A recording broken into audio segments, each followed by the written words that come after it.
Programme में एक बार फिर खुशामदीद नाज़रीन। डॉक्टर फ़ारूक सलीम साहब की गुफ्तगू आपने सुनी और यही होता है कि जब भी बजट पेश हो तो सबकी नज़रें बजट के ऊपर होती हैं और हमेशा एक तनकीद भी होती है कि गरीब आवाम को इस बजट में रिलीफ जो है वो नहीं दिया गया। डॉक्टर आबिद सुलेरी साहब हमारे साथ मौजूद हैं, उनसे गुफ्तगू करेंगे। डॉक्टर साहब बहुत शुक्रिया वक्त निकालने का। सर सबसे पहले तो ये बताइएगा कि हमेशा जैसे हमने जिक्र किया कि बजट पेश होता है तो एक तनकीद होती है और एक टर्म यूज़ होती है कि ये तो अशराफिया का बजट है। अपोजिशन का तो चलें काम ही है कि हुकूमत की इन फैसलों पर और बजट पर तनकीद करे, लेकिन लोग भी सड़कों पर निकल आते हैं, मुलाजमीन भी एहतजाज करते हैं और आज भी पार्लियामेंट हाउस के सामने हमें यही मनाजिर जो है वो देखने को मिले। इस मरतबा जो आदाद शुमार सामने आ रहे हैं, आपको लग रहा है कि गरीब आवाम के लिए कुछ रिलीफ दिया गया है इस बजट में?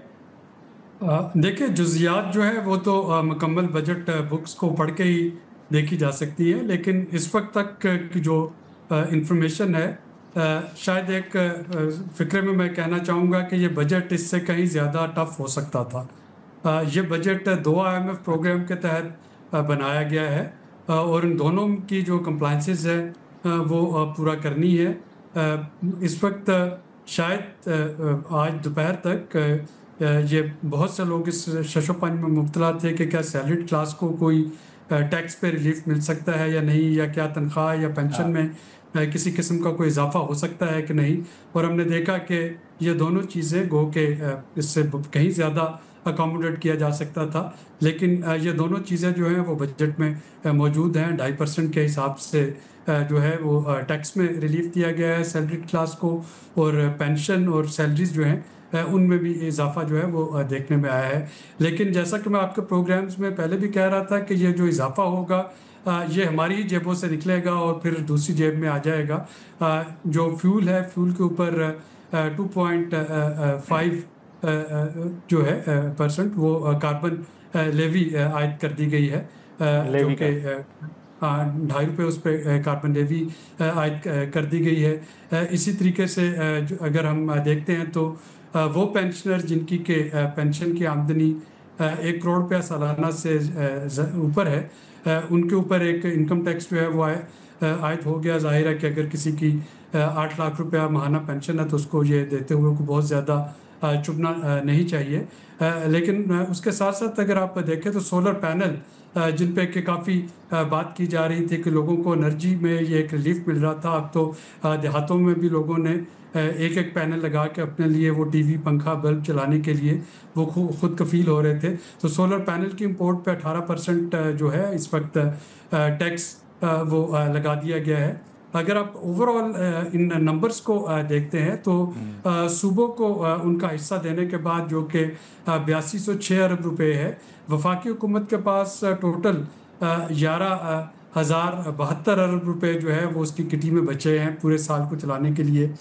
उसमें से 8207 अरब रुपए जो हैं वो सूद की अदायगी में चले जाएंगे, तो टोटल उसके पास 2865 अरब रुपए बचते हैं, जिसमें से 2550 अरब रुपए का दफा भी है, जिसमें से 971 अरब रुपए की तनख्वाहें हैं, 1055 अरब रुपए की पेंशन है, इसी तरह से 1000 अरब रुपए का PSDP है, ग्रांट्स, ट्रांसफ़र और सब्सिडी उसके मद में 31,013 अरब रुपए रखे गए हैं।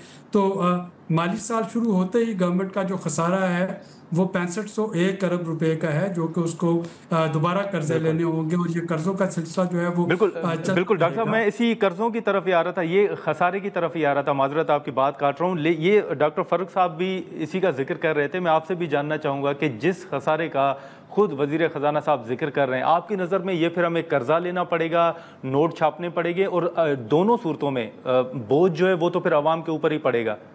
देखिए, जब हम नोट छापते हैं तो वो भी कर्जा होता है। बेसिकली वो T-bills या आपके उसके अगेंस्ट आप नोट छाप रहे होते हैं, तो वो भी कर्जे की एक किस्म होती है। तो ये 6501 अरब रुपए का जब हम माली साल शुरू करने जा रहे होंगे तो ये कर्जा लेना होगा। ये हमारी खुशकिस्मती है कि इंटरेस्ट रेट कम हो चुका है, 22 से 11 पे आ गया, जिसकी वजह से जो सूद की अदायगी है पिछले साल की निस्बत उसमें कुछ कमी देखने को मिल रही है। वगरना अगर ये इंटरेस्ट रेट हाई रहता तो ये सूद जो है ये कहीं ज़्यादा होता, शायद मुश्किल से जो वफाकी आमदनी है वो सूद की अदायगी को ही पूरा कर पाती।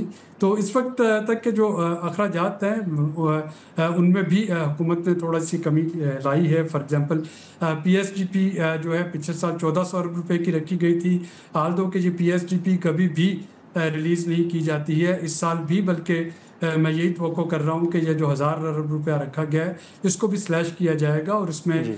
ये सारी की सारी एलोकेट नहीं होगी, ना ये सारी की सारी स्पेंड हो सकेगी। इसके अलावा अगर हम बजट को देखते हैं तो अभी तक के जो नंबर सामने आए हैं, मॉर्गेज सिस्टम जो है कि घर बनाने के लिए बैंकों से कर्जे का सिस्टम वो इंट्रोड्यूस करने की बात की गई है। प्रॉपर्टी सेक्टर को थोड़ा सा चलाने के लिए वहाँ पे एफईडी का खात्मा किया गया है। इसी तरह से हाँ। विदहोल्डिंग टैक्स जो था ख़रीदारी पे उसमें कमी जो है वो की गई है। तो ये कुछ ऐसी चीज़ें हैं जिसमें शायद थोड़ा सा रियल स्टेट सेक्टर जो है वो उसको चलने का मौका मिले। अब देखना ये होगा कि जो सूबाई बजट आते हैं वो एग्रीकल्चर पे कितना फोकस करते हैं, क्योंकि हमने देखा कि इस वक्त की इस साल की जीडीपी ग्रोथ में जो सबसे इम्पोर्टेंट डेंट हमें पड़ा है वो एग्रीकल्चर में पड़ा है।